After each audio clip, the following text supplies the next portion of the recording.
Bonjour à toutes et à tous et bienvenue dans votre point de l'actualité économique. Au menu, investissement, projet d'énergie et développement en Afrique de l'Ouest. Le 29 janvier à Cotonou, l'APS Bénin et l'APS Brésil ont organisé un séminaire économique. Investisseurs et chefs d'entreprise y ont participé. Un mémorandum d'accord a été signé marquant une nouvelle phase de coopération bilatérale. Cette initiative vise à renforcer les partenariats stratégiques et les échanges B2B. Les secteurs ciblés sont l'agriculture, l'agroalimentaire, l'industrie, la santé, l'énergie et les transports. Le Bénin a mis en avant ses réformes du climat des affaires, la zone économique de Glodibé et sa stabilité politique. De son côté, le Brésil salue la dynamique favorable au développement durable et aux PME. Par ailleurs, au Nigeria, la première centrale solaire photovoltaïque flottante a été attribuée. Le projet de 7 MW est confié à la filiale nigériane du groupe chinois CCECC. La centrale sera installée sur le plan d'eau autour du campus de l'Université de Lagos.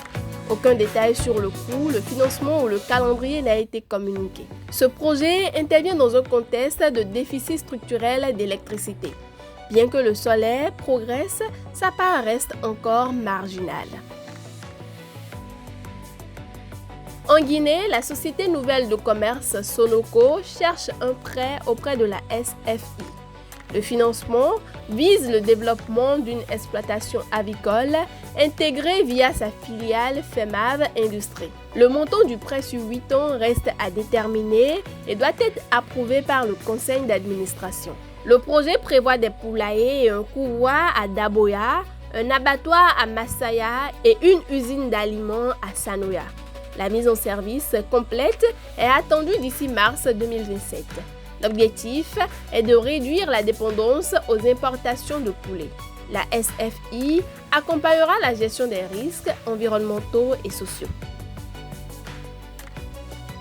Enfin, au Gabon, des négociations sont en cours avec la Banque mondiale pour un prêt de 500 millions de dollars. Des rencontres ont déjà eu lieu et une mission est prévue à Washington. Libreville relance également le dialogue avec le FMI pour un nouveau programme économique. La Banque mondiale anticipe un ralentissement de croissance à 2,4% sur 2025-2027.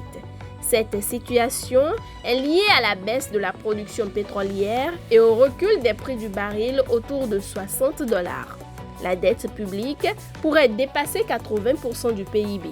Des réformes budgétaires et de gouvernance sont jugées indispensables. C'est l'essentiel à retenir ce matin. Merci pour votre attention et à très bientôt pour la prochaine édition.